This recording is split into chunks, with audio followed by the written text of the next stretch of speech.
ಮಕ್ಕಳ ಮುಂದೆ ಹೆಣ ಹೂಳಬಾರದು ಅಂತ ಒಂದು ಗಾದೆ ಮಾತು ಇದೆ.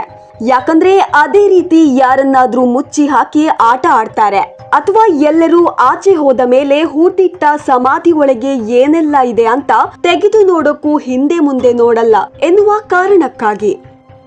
ಅದೇ ರೀತಿ ಇತ್ತೀಚೆಗೆ ತೆಲುಗು ರಾಜ್ಯದಲ್ಲಿ 3ನೇ ತರಗತಿ ಓದುತ್ತಿದ್ದ ಪುಟ್ಟ ಬಾಲಕಿಯನ್ನ 7 ಹಾಗೂ 8ನೇ ತರಗತಿ ಓದುತ್ತಿದ್ದ ಬಾಲಕರು ರೇಪ್ ಮಾಡಿ ಮರ್ಡರ್ ಮಾಡಿದ್ದ ಘಟನೆಯನ್ನ ನಾವು ನೆನಪಿಸಿಕೊಳ್ಳಲೇಬೇಕು.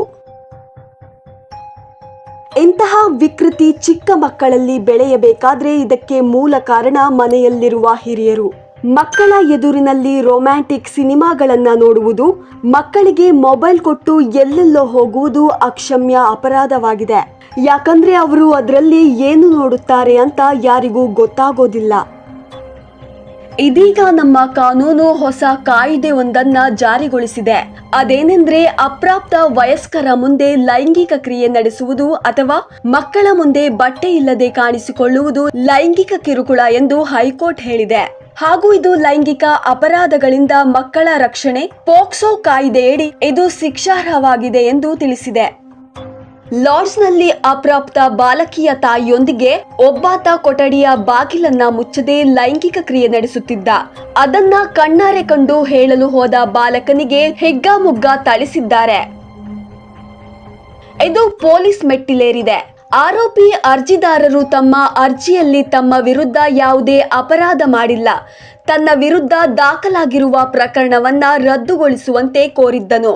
ಆಗ ನ್ಯಾಯಾಲಯ ಒಬ್ಬ ವ್ಯಕ್ತಿ ತನ್ನ ಬೆತ್ತಲೆ ದೇಹವನ್ನ ಮಗುವಿಗೆ ತೋರಿಸಿದರೆ ಅದು ಮಗುವಿನ ಮೇಲೆ ಲೈಂಗಿಕ ದೌರ್ಜನ್ಯ ಎಸಗುವ ಉದ್ದೇಶದಿಂದ ಮಾಡಿದ ಕೃತ್ಯ ಎಂದು ಹೈಕೋರ್ಟ್ ಹೇಳಿದೆ.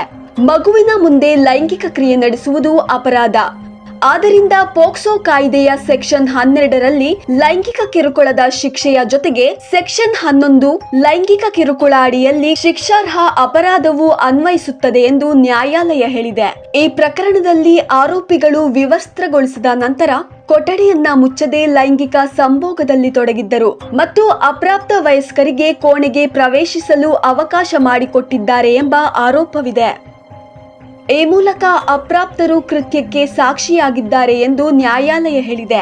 ಆ ವ್ಯಕ್ತಿ ಮಗುವಿಗೆ ಥಳಿಸಿದ್ದಾನೆ ಮತ್ತು ಮಗುವಿನ ತಾಯಿ ಅವನನ್ನ ತಡೆಯಲು ಪ್ರಯತ್ನಿಸಲಿಲ್ಲ. ಆದ್ದರಿಂದ ಸೆಕ್ಷನ್ 323 ಉದ್ದೇಶಪೂರ್ವಕವಾಗಿ ನೋವುಂಟು ಮಾಡಿದ ಶಿಕ್ಷೆ ಮತ್ತು 34 ಸಾಮಾನ್ಯ ಉದ್ದೇಶ ಅಡಿಯಲ್ಲಿ ಅಪರಾಧವನ್ನ ಮಾಡಲಾಗಿದೆ ಎಂದು ಹೇಳುತ್ತಿದೆ.